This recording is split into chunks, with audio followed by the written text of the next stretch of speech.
I'm Holly Kim. I am not only your Lee County Treasurer, thank you very much for re-election in 2022, but I'm also the Vice Chair of the Asian Caucus, and I serve to the right hand of Senator Ram Vilivalam, who is the current chair of the Asian Caucus. Thank you, Dr. Jamil, for having me here. I was actually at the election night party where he announced his victory, so it's great to see not only his involvement in his village and his social media presence, but also the continuation of his education, which is a huge platform of his. And I remembered him doing these Democratic Forum meetings, and so it's good that he's continuing.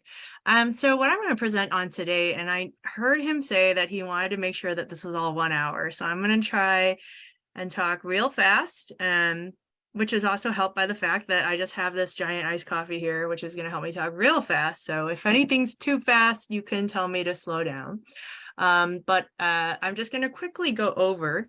And some of you, it sounds like you live in different counties. Some of you are out of state, but if you live in the state of Illinois, even if the layout is different, the content I am sharing is the same.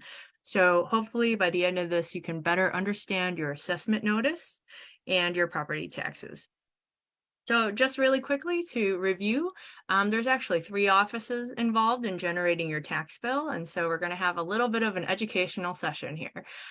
So every taxing body, which is anybody who asks for property taxes, that's like your village, your school, your park district, all of these are government entities that ask for taxes, right? And that's how they operate. Well, and I used to be on the Mundelein Village Board, and so this is very close to my heart, but all of them have meetings where they talk about the budget that they want to have for next year, right? And once they approve that budget, and you have your ability to give public commentary during that time, they also put the actual budget that they approved also at another meeting where you can give public commentary as well. I've had people ask and say, does that really actually do anything though? If I show up to the meeting, can they actually lower the taxes down?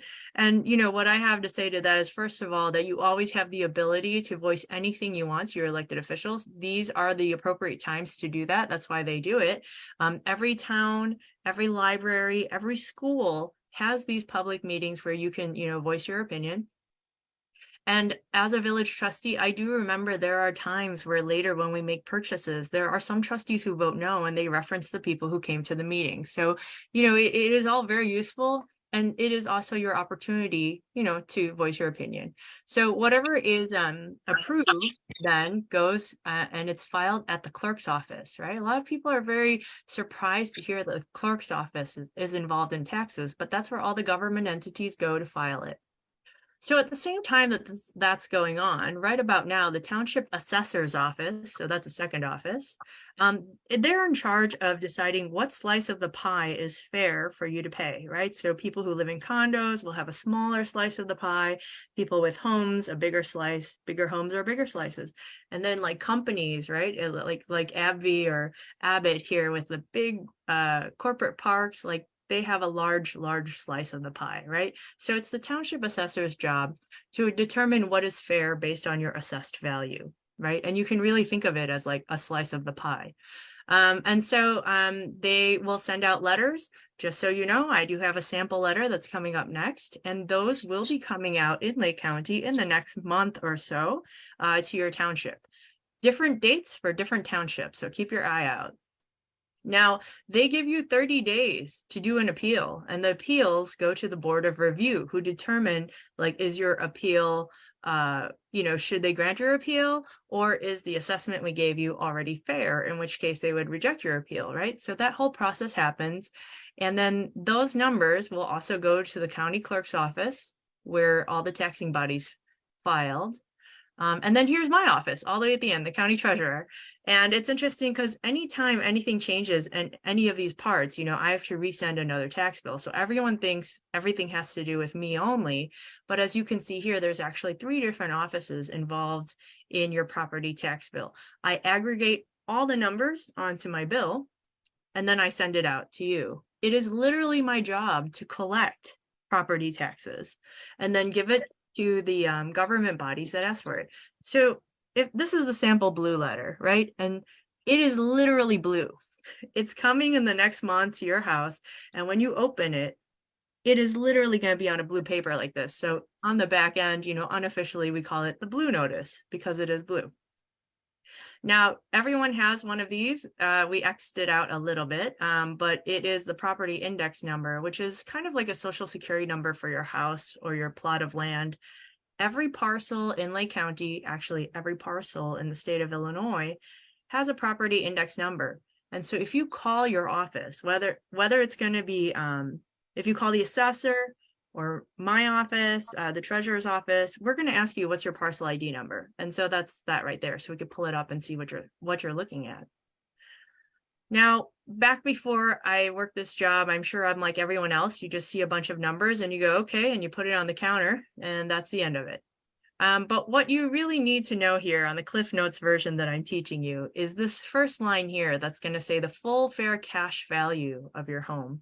And this is what they believe is your fair assessed cash value right here, right? So here's the assessed total value right here. And what you're going to notice is actually this number times 3 is how they come up with your full fair cash value.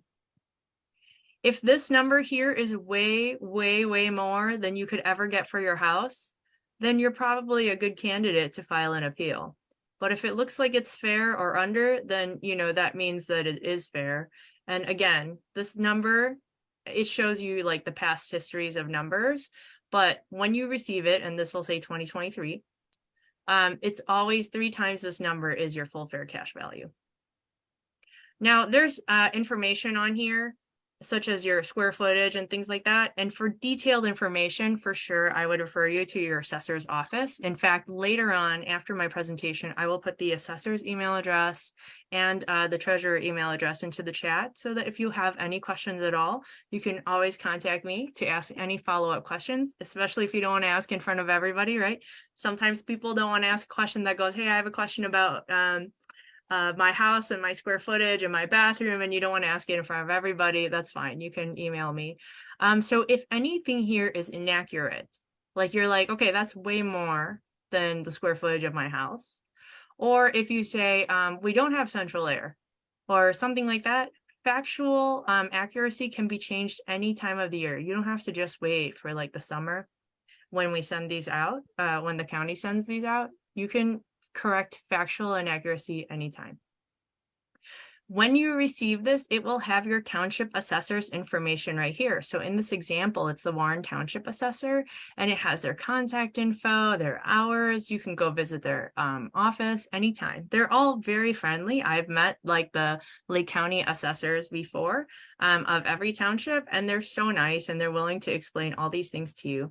The very, very important part of this blue notice that you really have to pay attention to, and why you can't throw this thing away, is this bottom section right here. When can I file an appeal? If any of you want to file that appeal, they put the last day you can file right here, right? And they even give you the link so that you can go file the appeal online. You have to do it online now, but the online system is very easy. It's on the assessor's website. I'll show you the link in a second. And when you do the appeal, you can put comparable properties that are like same size as yours or whatever you want to use to justify your appeal. And that's all on the same website. In the past, you used to have to get like a realtor or other people to help you show comparables, but now you can do it all on their website. And like I filed appeals myself online before on the assessor's page.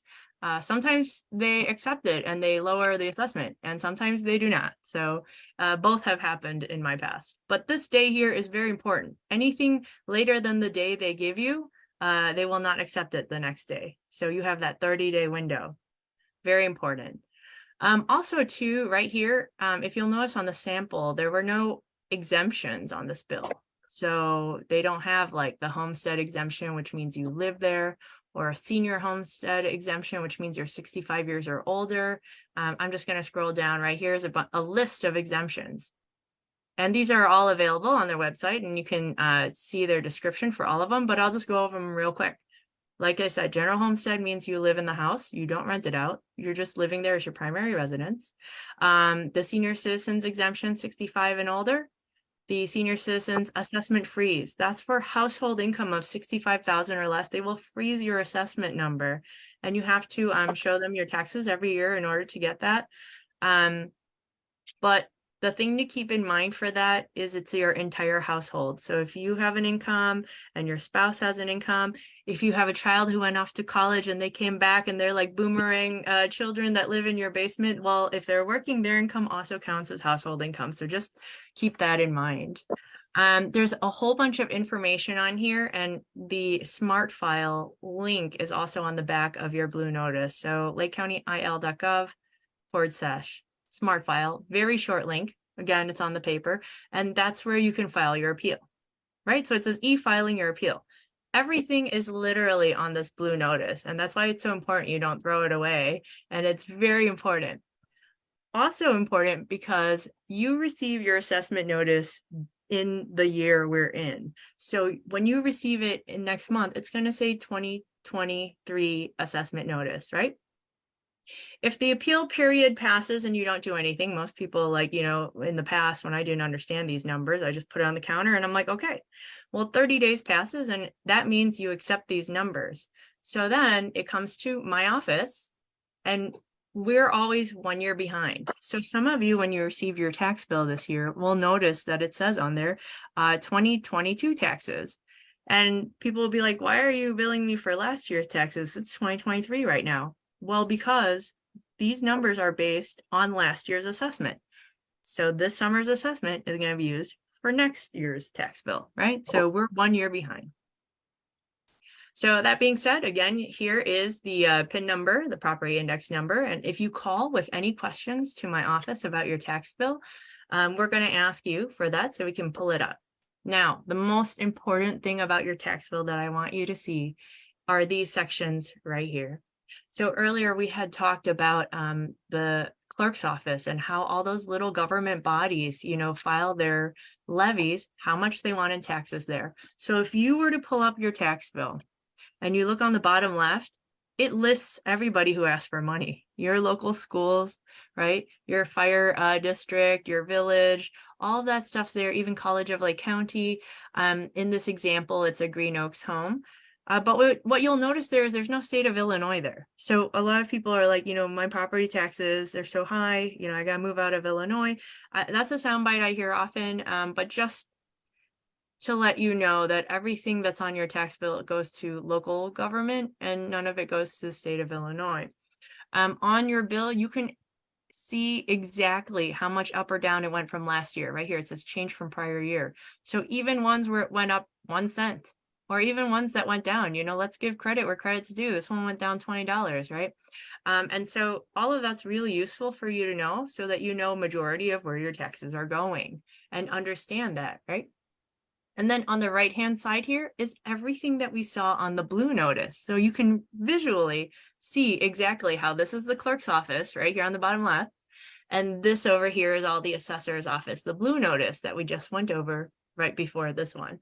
So, you know, the entire audience that's on today is very smart. I know Dr. Jamil and his friends are so smart and they're doctors and they're very advanced. So all of this, you may not have known before, but now that you could see, it is literally a math equation. See that? Plus, minus, minus, times, ta-da! And it's like magic. Now you understand the tax bill because here's that assessed value, which is 1/3, right, of the value, right? There's the fair market. So here's the what we're talking about. This is a different house than earlier. So that part's different. But we take that and then all of these are the deductions. These are all discounts. So you want to make sure every time you get your tax bill or your blue notice that you have every discount that you can get. So this is the general homestead I was talking about earlier. So in this example, they have it. That means they live in their home. And then this is the senior exemption. It means that they're over 65 years old. Okay, so they don't have the other ones, but you can see how minus, minus, minus, all of this is subtracted times the tax rate. And this tax rate comes from adding these guys here together, right? And then, so then, ta-da, that is the entire tax bill. And you can see exactly how it happened. It is a math equation. So I hope that this better helps you understand like how your assessments become your taxes. If you have further questions, like I said, I'm going to drop my email into the chat, and that way you can ask me anything you want if you don't feel like asking it in front of everyone.